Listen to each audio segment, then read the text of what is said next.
Welcome to Hereford Cathedral and to an historic occasion when we welcome our new Bishop, Richard Jackson, into his cathedral. Bishop Richard has been on many stages on his journey to Hereford. He's been selected through due process, not least through the prayers of us all.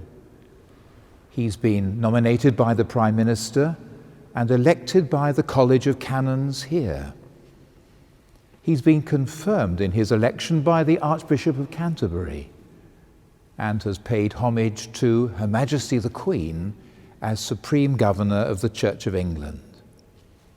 And now he comes to this, his cathedral, the Cathedral of the Blessed Virgin Mary and St. Ethelbert the King in Hereford. But first, a little background. Bishop Richard is the 106th Bishop of Hereford, one ahead of Canterbury. Justin is the 105th Archbishop of Canterbury. Bishop Richard's name has been carved in stone into the list of bishops in the cathedral. Bishop Richard enters into a long tradition. The first bishop, Putter, as far back as 676, was, they say, a great musician. In the 12th century, Richard de Capella instituted the May Fair. Our bishop still has a part to play in this, always great fun. Robert de Bethune adjudicated in the row between King Stephen and Queen Matilda. Giles de Breos sided with the barons against King John and was much involved in Magna Carta. Perhaps greatest of all was our own saint, the 45th Bishop, Thomas Cantilupe. This year we celebrate the 700th anniversary of his canonization. In the 15th century, Bishop Stanbury built the College of Vicars Choral. Then there was Herbert Westphaling, the bishop, they say, who never ever smiled, and Francis Godwin, an early writer of science fiction.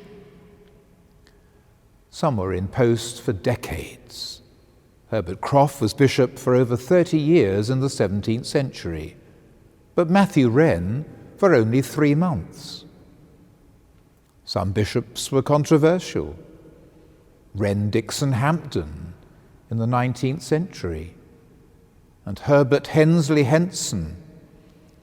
When he was appointed in 1917, people said it was like sending a dreadnought into a quiet apple orchard. And so to the present. We recently said farewell to Bishop Richard Frith, and now we welcome his successor, another Richard. So welcome to this ceremony. It is but a fragment of what was planned, but it nevertheless contains key elements.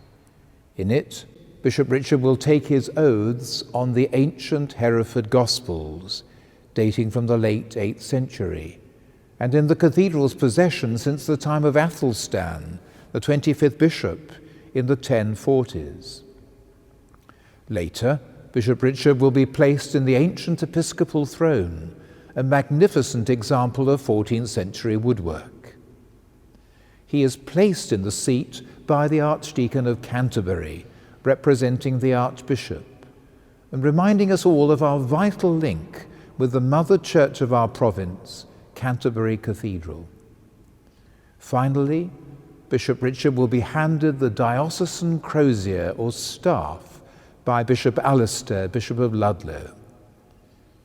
Here we see a crozier which belonged to Richard Swinfield, the 46th bishop. It reminds us of the shepherd's crook, and it is as shepherd of his flock in this diocese that we welcome our new bishop, asking God's blessing upon him as he seeks to lead us all closer to Jesus Christ, our great and good shepherd. So come with me now as we go to the service and ceremony itself.